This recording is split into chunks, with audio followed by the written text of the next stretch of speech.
Hey guys, welcome to another movie review. Today I'm going to be talking about the new Wolverine slash X-Men movie in the X-Men universe from 20th Century Fox, and that is Logan.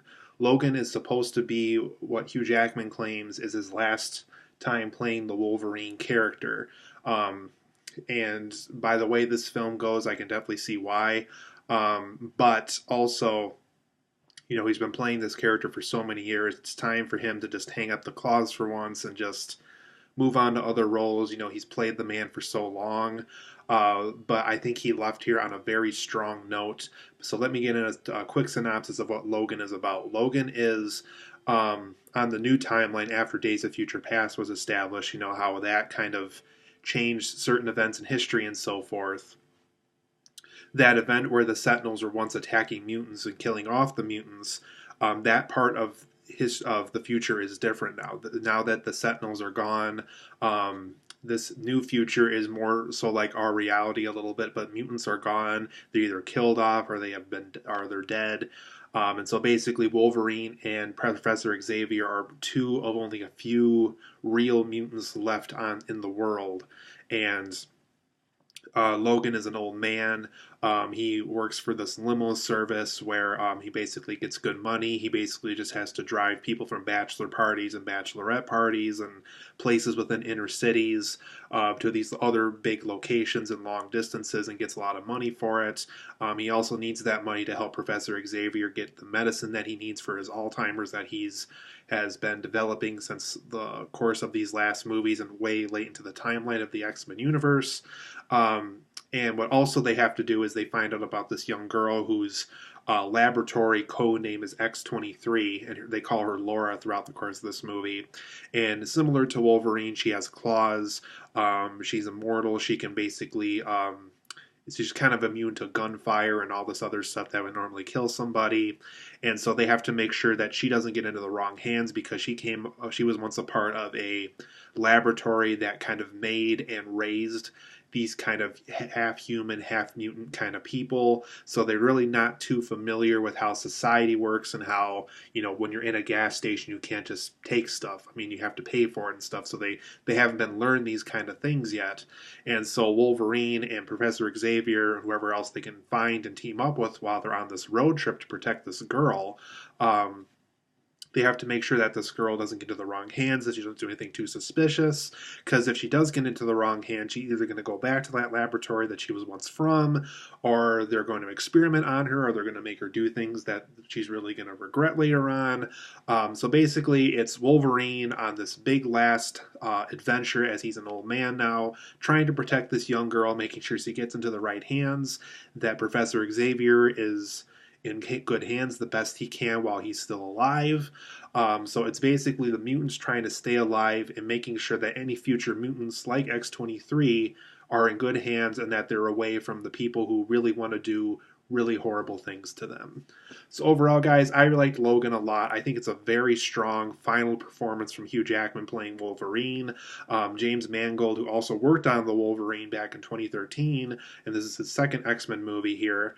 I think he did a great job. I think it was a great choice from 20th Century Fox behalf of letting him direct a second Wolverine movie. He really did add, I think, a more Western element to this movie, and I think that's why I like this movie a lot, just because the Wolverine was more so like a Japanese samurai, um, visiting with old friends kind of movie, while Logan's more so a Western in the South, like Mexican border kind of South kind of thing, with making sure that whatever mutants are left alive and so forth. So they're very much different kind of themed movies and different kind of toned movies. I think, because Logan is within the U.S. and America, I think the tone is already very different than the one used in the Wolverine, which took place in Japan.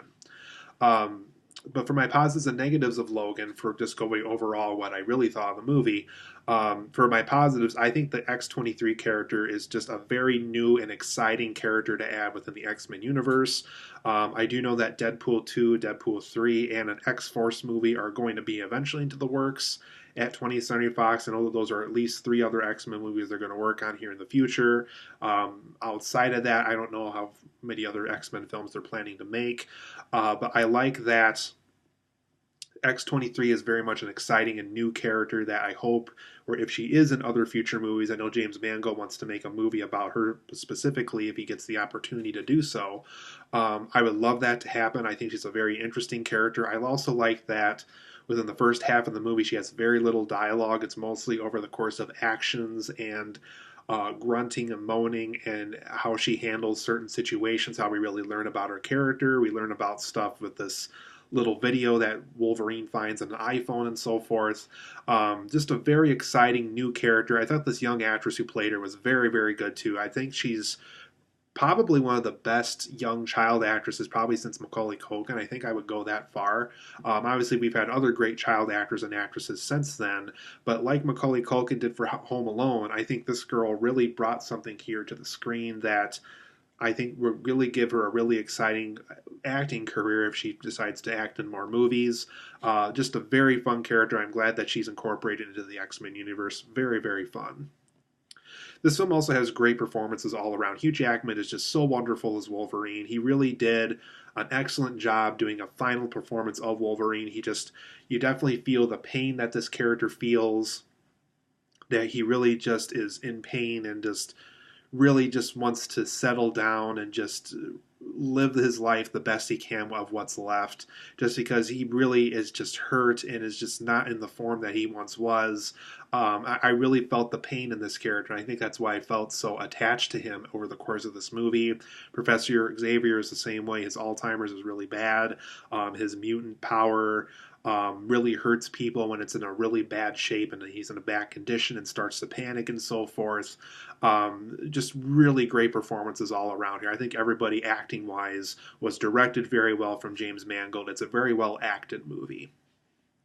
This almost has a great sense of drama and action. There's times in this movie where I really kind of forgot I was watching a superhero movie just because the drama is so compelling and so convincing, and the action scenes are very well done. Obviously, a lot of superhero films obviously have a lot of action in them, but because the action is so, action movie-ish, and because the drama really focuses on the drama and not so much the superhero element of the story, I really got the sense that, James Mangold not only made a great superhero film, he made a good drama, he made a good action movie, and in a way he also made a good Western, because there's a lot of themes and feelings in this movie that really feel like a Western movie too.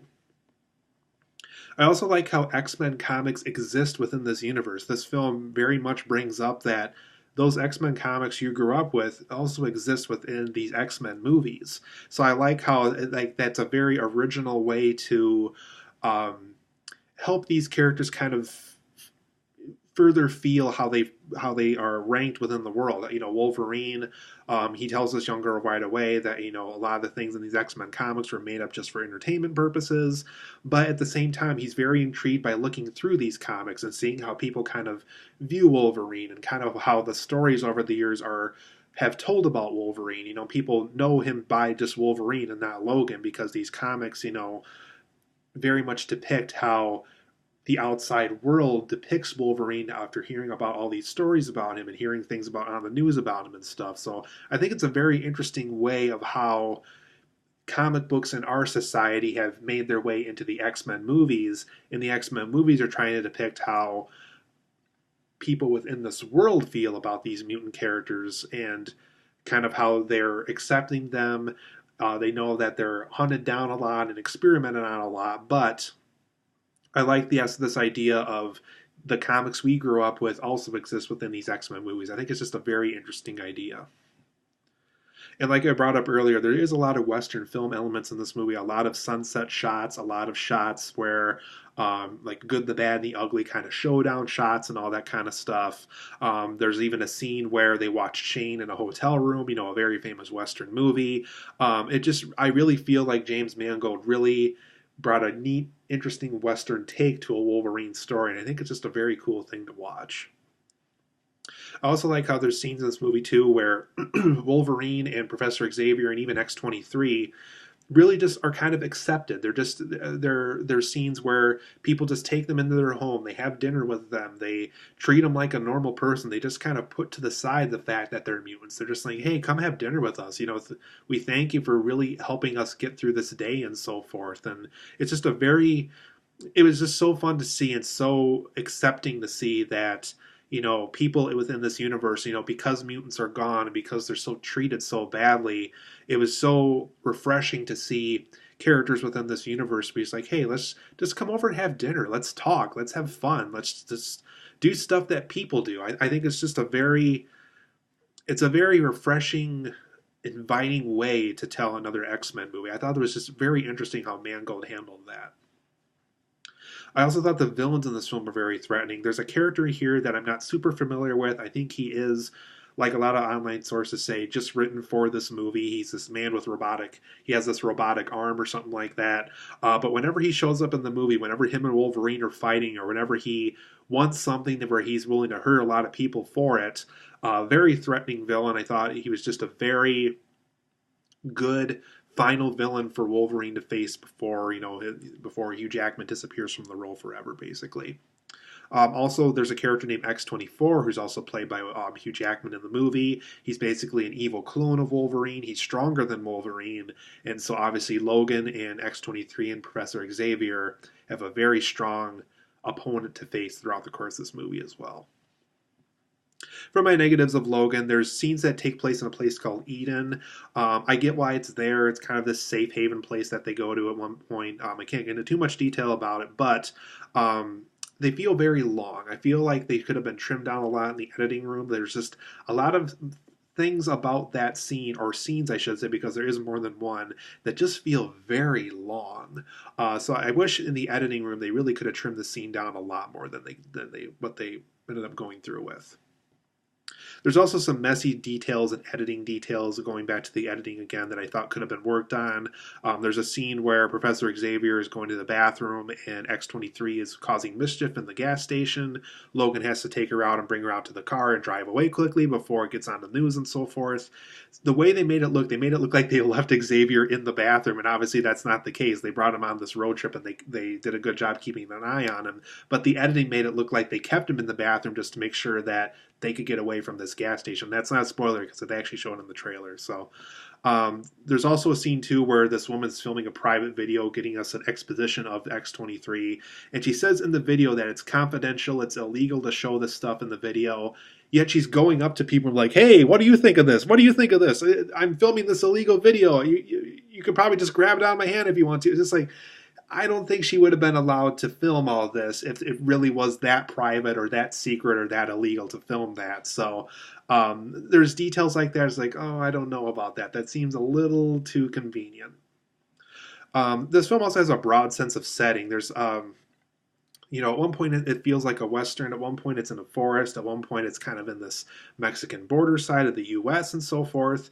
I think if the film really established where this film wants to take place at, I think I could have gotten into the film just a little bit more than I did.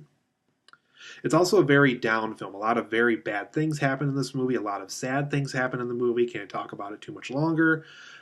I think it's a very down X-Men film, and I think that's why I like Days of Future Past better as an X-Men movie. I also thought this film was a little too long for its own good. I think it could have been trimmed down by about 20 minutes. I think a good 20 minutes or so could have been trimmed down of this movie to make the film feel paced better. Still a very strong movie. I'm very much going to recommend Logan. I'm going to give it a 9 out of 10. If you love X-Men movies, if you want to see a great final performance from Hugh Jackman playing Wolverine, it definitely lives up to that. 9 out of 10. Make sure to see Logan. It's a great X-Men movie.